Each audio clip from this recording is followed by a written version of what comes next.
بسم اللہ الرحمن الرحیم۔ السلام علیکم بہن بھائیوں، بیٹے بیٹی، ویلکم ٹو مائی چینل۔ آج کی ویڈیو کا عنوان ہے کہ ایک نہایت بیوقوف انسان کا رلا دینے والا واقعہ۔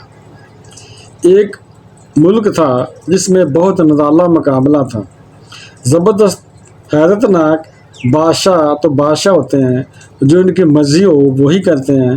بادشاہ نے اعلان کر دیا کہ سارے ملک میں چیک کرو سب سے بڑا بیوقوف کون ہے، اس کو تحفہ دینا ہے۔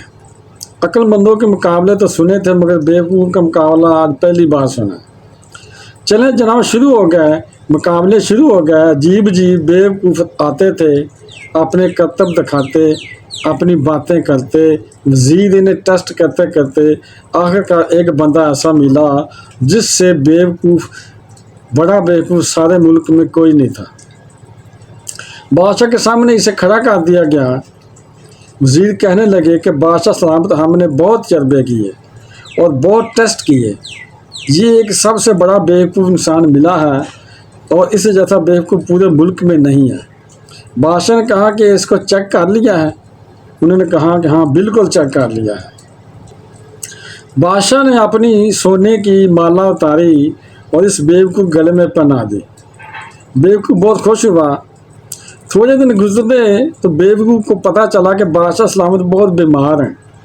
تو اس بیوقوف نے کہا کہ میں بھی بادشاہ کی عیادت کرنے جاؤں گا۔ وہ بیوقوف بادشاہ کے پاس اس کی عیادت کرنے چلا گیا، یعنی اس کی خیریت معلوم کرنے چلا گیا، اور جا کر کہا کہ بادشاہ سلامت، آپ کا کیا حال ہے؟ سنائیے ذرا، میں نے سنا ہے کہ آپ بہت بیمار ہیں۔ بادشاہ بہت زیادہ بیمار تھا، آخری لمحات تھے۔ بادشاہ کہنے لگا کہ بس یار، اب تو اس جہان کو چھوڑ کر جا رہا۔ تو بیوقوف نے بادشاہ کو کہا، اچھا کہیں اور جا رہے ہیں؟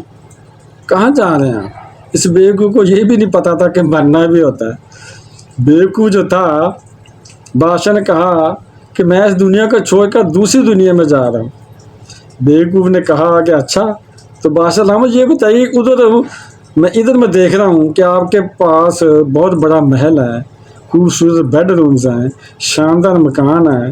بادشاہ سلامت، آپ جدھر جا رہے ہیں کہ آپ نے تو مکان بنا لیا ہے؟ بادشاہ نے کہا کہ ادھر تو میں نے جھونپڑی نہیں بنائی۔ اللہ! بیوقوف نے کہا کہ اچھا بادشاہ سلامت، آپ کے پاس بہت دولت ہے، مال ہے، آپ بانٹتے بھی تو نہیں ہیں، سونے اور جواہرات کے ڈھیر آپ کے پاس لگے ہوئے ہیں، آپ جدھر جا رہے ہیں آپ نے ادھر پیسے بچوائے ہیں یا نہیں بچوائے ہیں؟ بادشاہ نے کہا میں نے تو وہاں پھوٹی کوڑی بھی نہیں بچوائی ہے۔ اچھا، وہاں کا نا دوستوں ذرا فیلنگ ہو گئی ہے۔ اچھا، تو بادشاہ سلامت، میں دیکھ رہا ہوں کہ آپ کے پاس بہت خادمین اور کنیزیں ہیں اور غلام ہیں، ہر طرف آپ کے خدمت گار ہیں، آپ جدھر جا رہے ہیں ادھر کوئی خادم یا خادمہ بجوائی ہے یا نہیں بجوائے ہیں؟ بادشاہ نے کہا کہ میں تو وہاں کوئی خادم یا خادمہ نہیں بجوائی۔ اس بیوقوف نے بہت کمال کی باتیں کی۔ اس بیوقوف نے اپنی مالا اتاری اور بادشاہ کے گلے میں ڈال دی اور کہا مجھ سے بڑے بیوقوف تو بادشاہ سلامت آپ ہیں، اور کہا کہ آپ کو پتہ ہے کہ آپ کہیں اور جا رہے ہیں، آپ کو پتہ ہے کہ آپ اس دنیا کو چھوڑ کر کسی اور دنیا میں جا رہے ہیں، آپ نے تو نہ گھر بنایا، نہ تو کوئی پیسے بچوائے اور نہ کوئی تو خادم بچوایا، ادھر جا کر کیا کرو گے؟ ظاہر میں تو یہ ایک حکایت تھی، مگر سچ بتاؤ یہ کتنی بڑی چوٹ ہے، کتنی اچھی باتیں وہ بیوقوف کر گیا۔ ڈھونڈا تو تھا انہوں نے سب سے بڑا بیوقوف، مگر باتیں اس نے کیسی اچھی کرتی۔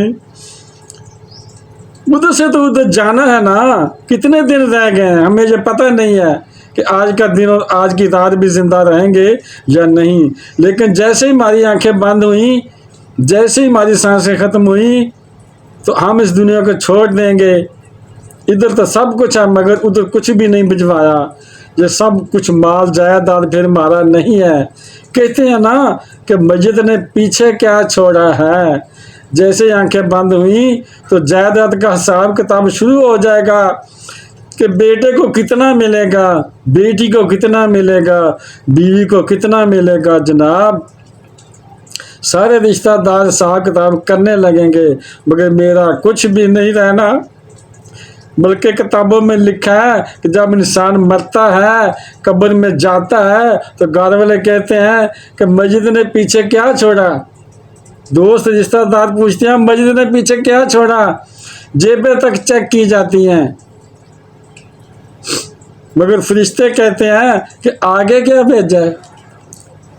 لوگ تو کہتے ہیں نا پیچھے کیا چھوڑا، مگر فرشتے کیا کہتے ہیں آگے کیا بھیجا، جو کام آنے والی چیز ہے۔ آگے کوئی نیکی بھیجی ہے کہ نہیں بھیجی، کوئی صدقہ بھیجا ہے کہ نہیں بھیجا، کوئی مسکین کو کھانا کھلایا کہ نہیں کھلایا۔ اللہ تعالیٰ فرما رہا ہے کہ اپنا خزانہ میرے پاس جمع کرواؤ، میں تجھے لٹا دوں گا۔ کیا تو نے اللہ کے پاس کچھ بجوایا ہے؟ یہ پوچھنے والی بات ہے۔ یہ سب ادھر ہی رہ جائے گا، کتنا کھا لوں گا، کتنا پی لوں گا، مگر جو رہ گیا ادھر ہی رہ جانا ہے، اور جو آگے بھیجا ہے وہی کام آنا ہے۔ میرے مال تو لے جائیں گے، مجھے پتہ ہے کہ گناہ ہی گناہ ہے، خطائیں ہی خطائیں ہیں، مارا جاؤں گا، پکڑا جاؤں گا۔ اگر اللہ تعالیٰ صدقہ قبول کر لے، کچھ نیکی ایسی کر جاؤں جو آخرت کے اکاؤنٹ میں جمع ہو جائے، اللہ تعالیٰ میں نیکیاں آگے بھیجنے کی توفیق عطا فرمائے۔ ویڈیو دیکھنے کا بہت شکریہ، اپنا بہت زیادہ خیال رکھے گا میرے بہن بھائیوں، بیٹے اور بیٹیوں۔ اگر آپ کو یہ ویڈیو اچھی لگی ہے تو اسے صدقہ جاریہ سمجھ کر آگے شیئر کر دیں، اور اگر ابھی تک آپ نے میرے چینل کو سبسکرائب نہیں کیا تو لازمی کر لیں، اور بیل کو دبا کر آل پر کلک کر دیں تاکہ میرے آنے والی اچھی سے اچھی ویڈیوز آپ کو ملتی رہیں۔ چلو ملتے ہیں نیکسٹ ویڈیو میں۔ السلام علیکم، خدا حافظ۔